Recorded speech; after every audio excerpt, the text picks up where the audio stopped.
Hello मेरे प्यारे दोस्तों, स्वागत है आपका मेरे YouTube channel Anup solution zone में।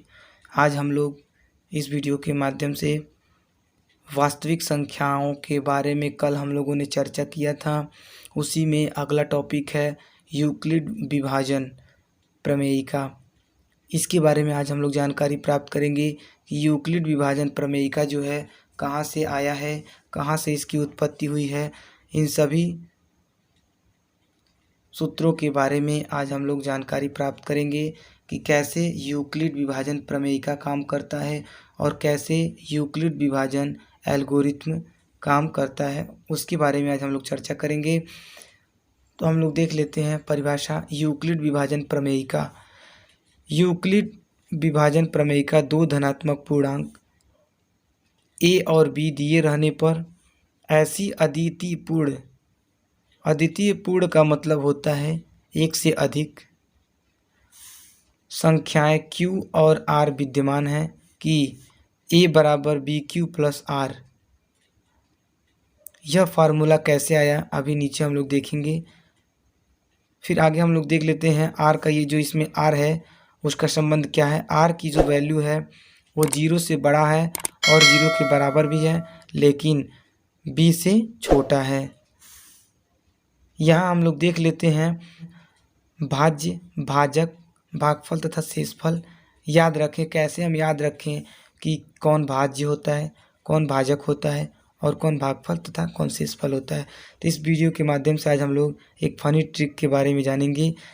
सबसे पहला, भाज्य मतलब भाग जाना, और भाजक भगा देना, भागफल कितनी बार में भाग जाना, और शेषफल होता है भाग जाने के बाद जो कुछ छोड़ देना।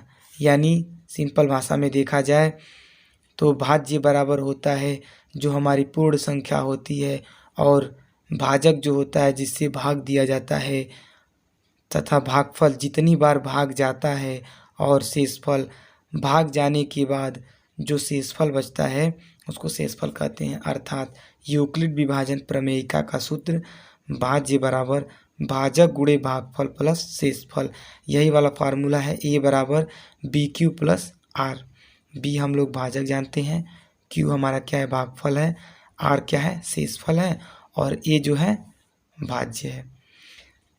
ये तो हमारा यूक्लिड विभाजन प्रमेयिका हो गया, फार्मूला भी मिल गए।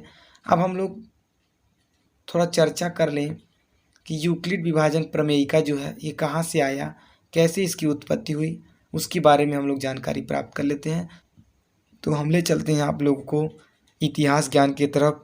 थोड़ा सा गणित के साथ साथ इतिहास का भी जानकारी होना ज़रूरी है। तो चलिए हम लोग किताबी ज्ञान से हट करके थोड़ा सा इतिहास ज्ञान के बारे में भी जानकारी प्राप्त करें। यानी ये जो एल्गोरिथ्म है ये कब इसकी उत्पत्ति हुई, किसने इसको लाया, कौन से गणितज्ञ थे, कितने साल बाद ये हम लोगों को मिला।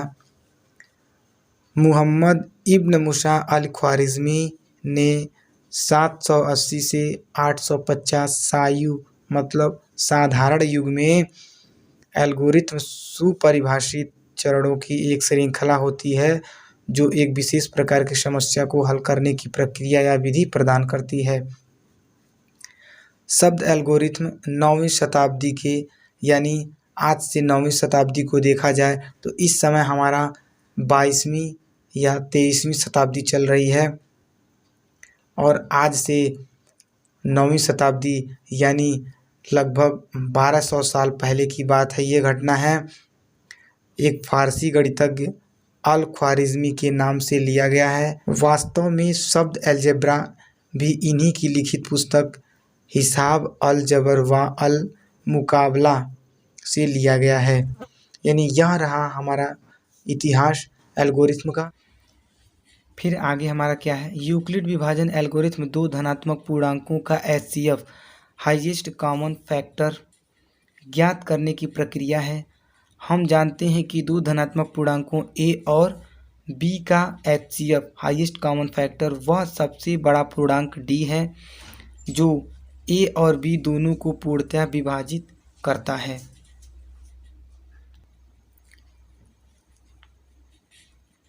निम्न चरणों द्वारा यूक्लिड विभाजन एल्गोरिथ्म को स्पष्ट किया जा सकता है।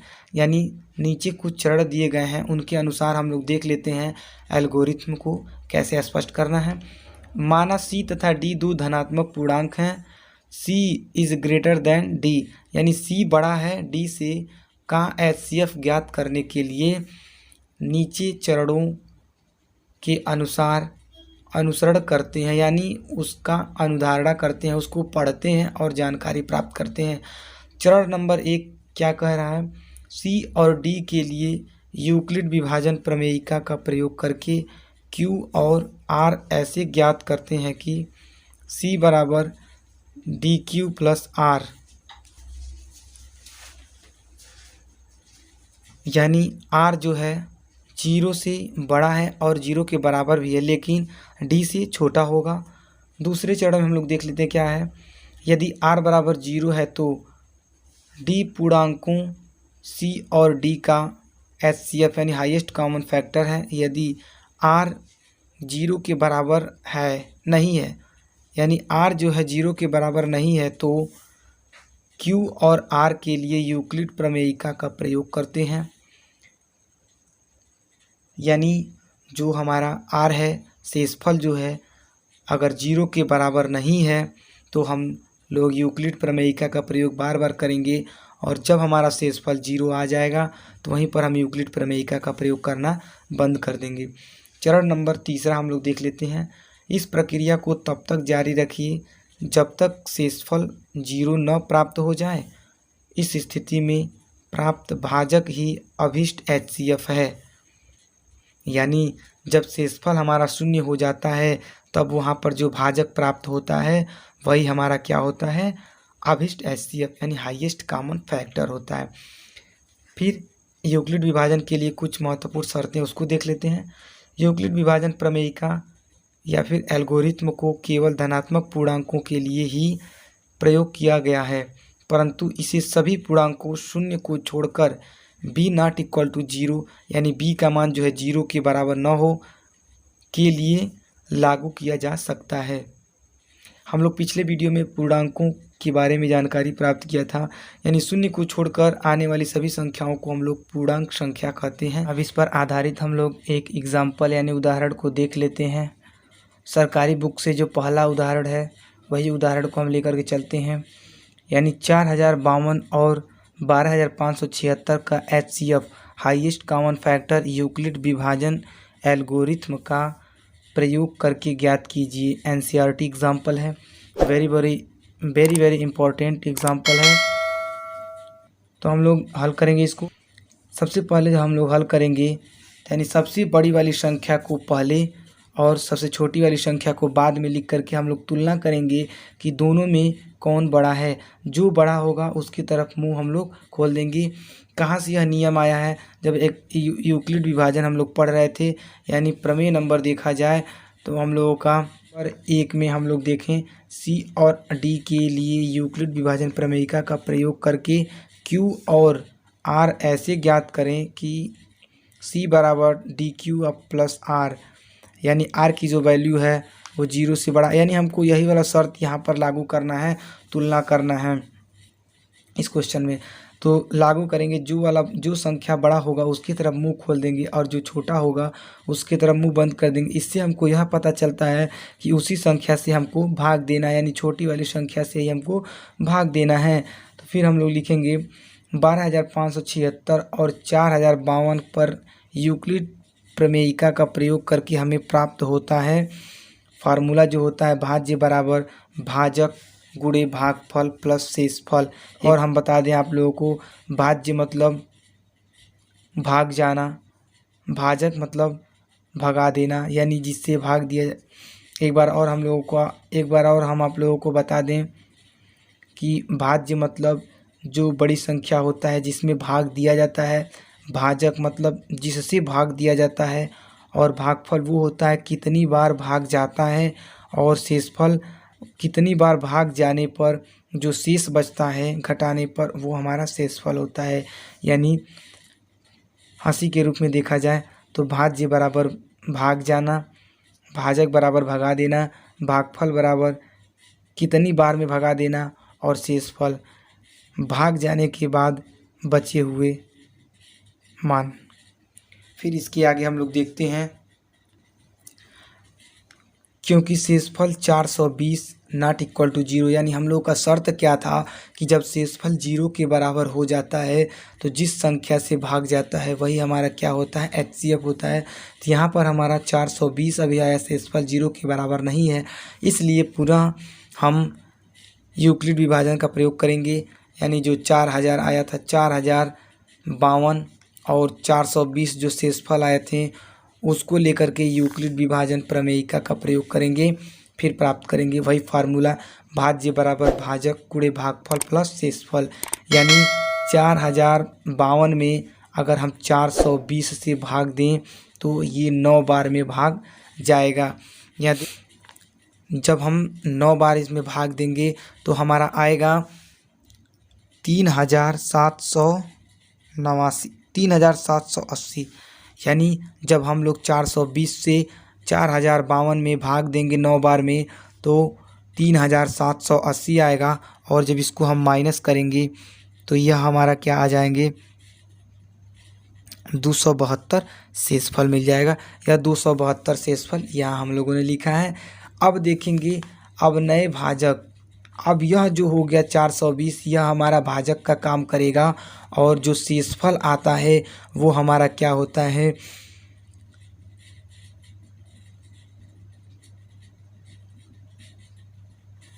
अब अगले नियम में देखेंगे कि जो शेषफल आया है वो 0 के बराबर नहीं है, इसीलिए फिर हम एक बार और यूक्लिड प्रमेयिका का प्रयोग करेंगे। यानी 420 जो है यह पहले 420 हमारा शेषफल था, अब यह हमारा क्या हो गया, भागफल हो गया, भाजक हो गया। सबसे पहले हमारा 420 जो था वो शेष भागफल, 420 जो था वो भागफल था, अब उसको हम लोग भाजक मान लेंगे, और इसमें जो शेषफल प्राप्त होता है उसको हम लोग शेषफल लेकर के चलेंगे और यूक्लिड प्रमेयिका का प्रयोग करेंगे। फिर हम लोग क्या लगाएंगे, 420 इजकल टू 272 गुणे 1, यानी 272 गुणे 1, 272 में अगर हम 1 का गुणा करें या फिर 272 से हम 420 में भाग दें तो फिर यही वाला नियम हमारा हो जाएगा, 420 भागा 272। अगर हम इसको 2 बार भाग ले जाते हैं तो यह इससे 420 से ज़्यादा हो जाएगा, यानी एक बार ही हमको ले जाना है भाग 272, और जब इसको माइनस करेंगे तो यह हमारा 148 आ जाएगा, 148 आ जाएगा। अब फिर हम क्या करेंगे, यह देखेंगे कि शेषफल जो हमारा आ रहा है यह 0 के बराबर तो नहीं है, तो शेषफल हमारा 0 के बराबर नहीं है, तो फिर हम लोग यूक्लिड विभाजन प्रमेयिका लगाएंगे, और इसमें जो हमारा भाजक है उसको हम लोग भाजक के रूप में ले लेंगे, और शेषफल 148 आया है इसको भी ले करके प्रमेयिका का प्रयोग करेंगे। तो फिर क्या आएगा, जो हमारा भाजक होता है वो अगले कंडीशन में वो भाज्य का कार्य करता है, और जो शेषफल होता है वो भाजक का कार्य करता है। वही कंडीशन यहाँ पर भी है, इसमें जो भाजक था वो हमारा इसमें भाज्य बन गया, और जो शेषफल था वो भाजक बन गया। ठीक इसी प्रकार इसमें जो शेषफल है वो हमारा भाजक बनेगा, और जो भाजक है वो हमारा भाज्य बनेगा। तो फिर हम भाग दे करके देख लेंगे, यानी 272 में 148 से भाग देंगे तो क्या आएगा, 272 में 148 से भाग देते हैं तो यह भी हमारा एक बार ही जाएगा। क्यों, क्योंकि 2 बार अगर हम करें भाग तो 272 से अधिक हो जाएगा, तो हम 148 एक कम 148 करेंगे, और इसको जब घटाएंगे तो 124 यानी 124 हमारा शेषफल बचेगा, और यह 0 के बराबर नहीं है, इसीलिए हम फिर यूक्लिड प्रमेयिका का प्रयोग करेंगे। देखिए 272 इक्वल टू 148 गुणे 1 प्लस 124 जो हमारा शेषफल बचा है। इसी प्रकार 148 जो है हमारा भाजक है, यानी 148 जो भाजक है उसको हम लोग भाज्य बनाएंगे, और 124 जो शेषफल है उसको हम लोग भाजक बना लेते हैं। यानी 148 में 124 से भाग देंगे, जितनी बार जाएगा उसको लिखना है। तो भाग दे देते हैं 148 में, भाग देना है 124 से, तो यह भी हमारा एक बार ही जाएगा और 124 हो जाएगा। फिर जब घटाएंगे इसको तो यह हमारा शेषफल 24 बचेगा। तो फिर अगला कंडीशन क्या है, अब देखिए 148 में जब 124 से भाग दिए तो एक बार गया और शेषफल हमारा 24 बचा, इसको लिख लिए। फिर हम यह शेषफल हमारा 0 के बराबर नहीं है, तब इसीलिए हम इसको पुनः यूक्लिड प्रमेयिका का प्रयोग करेंगे। पुनः नए भाजक 124 यानी यह जो भाजक है 124 तथा शेषफल 24 पर प्रमेयिका का उपयोग करेंगे। यानी भाजक हमारा क्या बनेगा, भाज्य, और शेषफल हमारा क्या बनेगा, भाजक। तो अब हम 124 में 24 से भाग देंगे तो 5 बार जाएगा और शेषफल क्या आएगा, 4। 124 में भाग देना है 24 से और ये 5 बार भाग जाएगा तो यह हमारा आ जाएगा 120। 4 शेषफल को देखेंगे 0 के बराबर है या नहीं, तो यह हमारा 0 के बराबर नहीं है, इसीलिए पुनः हम एक बार और यूक्लिड प्रमेयिका का प्रयोग करेंगे।